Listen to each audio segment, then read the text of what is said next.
First of all, thank you to the bartenders for keeping us sober during the making of this content.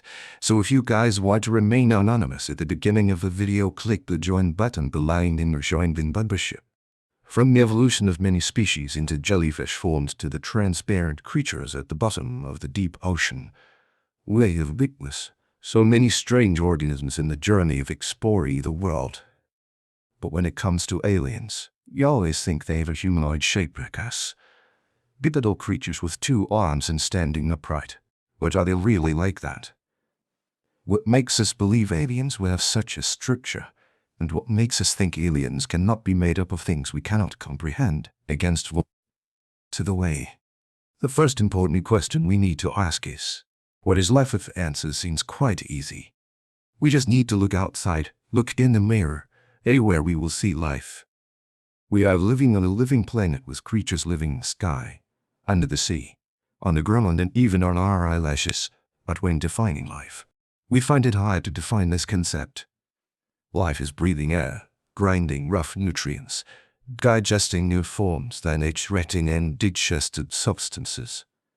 Maybe that is life because any living creature is doing that, absorbing nutrients and excreting waste. This is one of the many common points we can identify when referring to life, whether animal or plant. As long as it still has metabolism, it is still alive. But apart from this common point, do we have any others? The answer will be yes, there are many others. What we need to focus on the factor will often overlook when referring to the concept of living things, which is the structure of cells. At the microscopic level, living things not only metabolize in the form of food and waste, they also metabolize within their own bodies, within each cell. Our cells are made up of bonded molecules connected to each other by organic compounds integrating inorganic and organic compounds to produce another compounds, and continue that process. All living things are like that, made up of cells, and these cells are all made up of organic matter. Interestingly, everything alive is made up of organic matter. So what is organic matter the basis of life? Surprisingly, the answer is no. Carbon is an extremely familiar and special element to our planet because all forms of life on Earth are made up of carbon atoms. More specifically, carbon is the substance that has connected other substances to form chains of substances capable of diverse transformations, creating conditions for the miracles of creation to form. Carbon is a special substance with extremely strong bonds with other elements. Firstly, they have 4 hands to hold on tightly to the elements around them, and especially to hold on tightly to themselves. These carbon bonds are the lifeline for all organic compounds. From these organic chains comes the blueprint for life, DNA. DNA determines the existence of species. Without DNA, no creatures can exist, be born, maintain a species. And DNA cannot exist without the unique, stable connections of carbon. This is the biggest commonality of all living things on this blue planet.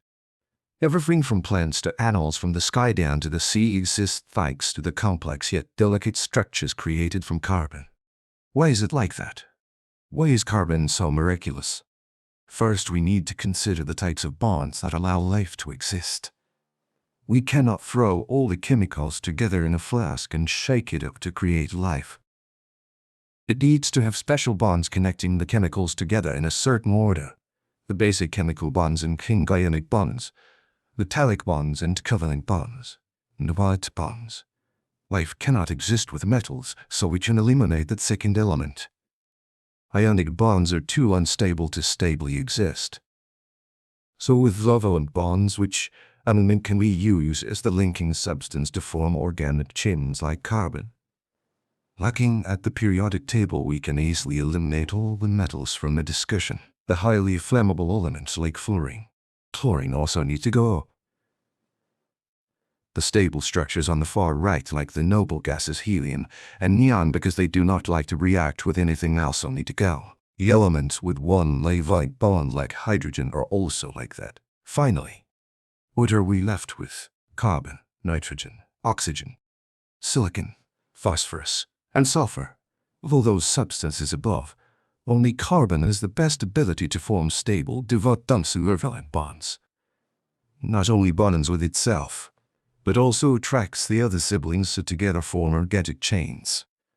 But then when looking at the chubby little brother below named silicon, we have to ask, how is silicon different from carbon? Looking at the molecular structure and covalent bonding ability of silicon, we can easily see the potential for silicon-based life. Firstly, silicon also has 4 free electrons that can form similar covalent bonds like carbon. It can bond with base groups, self-bond to form organic chains. Next, if we look at the planetary structure and molecular issues, we can easily see silicon makes up a large part under the Earth's surface, sand everywhere, rocks everywhere, while carbon is mainly fab and coal. Heavy substances are the air. So for a living organism to exist in silicon form, it does not need to spend too much effort to collect silicon and create silicon DNA chains, because silicon is silicon-bent. But this is a big problem, a very big problem. Our world is covered by the stable compound called tow. In other words, it is very wet. Water is an extremely important solvent for life because it provides a space for molecules to move, from which they can build larger molecular structures like organic chains. But why is water a big problem? Water is quite a stable compound, able to dissolve many different substances without affecting their molecular structure. There are extremely few chemicals that are like the water. But one of these few, we have a silicon. Silicon in its elemental form reacts strongly with water, absorbing oxygen molecules to release hydrogen gas. The product will be silicon dioxide or silica, something we can easily find everywhere because it is sand, and sand is chemically non-reactive to continue releasing silicon in the natural environment. In the form of silicate crystals, it can become beautiful quartz. But we do not want quartz in our bodies. Water is unlikely to be a solvent for silicon because when silicon molecules separate to form organic chains, silicon molecules easily combine with water, releasing hydrogen and forming sand. So silicon-based organisms will not be able to exist together with water. But water is not the only solvent. Apart from water, we also have acids, alcohols, ammonia, and the list goes on. However, we can clearly see that water is always the most abundant solvent on Earth. In order for silicon-based life to form, it would have to exist in an environment where other solvents rule. And do we have planets with methanol, ethanol, or ammonia oceans? In fact, there are. And this is an extremely important clue for astronomers. Since modern chemistry has been developed, we've come to understand on our own that water is the wisest choice for life. It's everywhere, easily accessible, and easy to use. Additionally, water does not react strongly with oxygen like organic solvents. Therefore, living organisms can use it as a habitat and then evolve in it. However, thanks to the development of relativity, we have also realized life can choose other solvents if their bodies are made up of other substances. From here works like tsunomichy, an introduction to the scientific study of extraterrestrial life, intelligence, and civilization by American nanotechnology researcher Robert A. Freitas Jr. in Chapter 8 Exotic Biomania, specifically ammonia. Ammonia is one of the most abundant waste materials on the surfaces of planets, especially the atmospheres of gas giant planets and the cold moons of these planets, and even on Earth in the primordial era. So the issue of ammonia oceans has been solved. So how are the solvent properties of ammonia? Ammonia can dissolve many substances, even more effectively than water. Ammonia can directly dissolve sodium, magnesium, aluminum, and many other substances. This is why ammonia is often used as a cleaning agent. But that's not all. In an ammonia environment, complex compounds like proteins and nucleic acids can form. Liquid ammonia can support organic chemical systems as in water. Ammonia-based cells can more easily access metals like magnesium and aluminum. Phosphorus and sulfur are 2 important elements in DNA formation, can also easily dissolve in ammonia with minimal reaction. However, ammonia can boil at a very low temperature. Instead of boiling at 100 water, ammonia bubbles up, vegetated. But in other environments like the moons of Saturn and Jupiter, even on those planets themselves, everything will be very different. The atmospheric pressure and gravity of these planets are completely different, creating conditions for a completely different environment on these planets. Ammonia will boil it around and eat it, which is almost perfect for life. Overall, ammonium is almost a perfect solvent to replace water. But this is an extremely generalized perspective. Looking more closely at the chemical properties and molecular bonding abilities of water and ammonia, they are fundamentally two very different substances, almost opposites. Life in ammonia cannot live in water and vice versa. Additional hydrogen bonds in the ammonia world are not as stable as they are in water. Nitrogen is essentially a more inert gas compared to oxygen, so ammonia bonds are easily broken. In short, organisms living in ammonia will easily be destroyed if there are changes in temperature. With the cycles of increasing and decreasing temperatures on Earth, we can understand how lucky we are that carbon-based life can swim in water instead of swimming in ammonia. Additionally, while protein structures can form in ammonia, it is uncertain whether they can stably exist to continue building higher-level structures. From that, a complex multi-layered protein structure like DNA would be very difficult to form.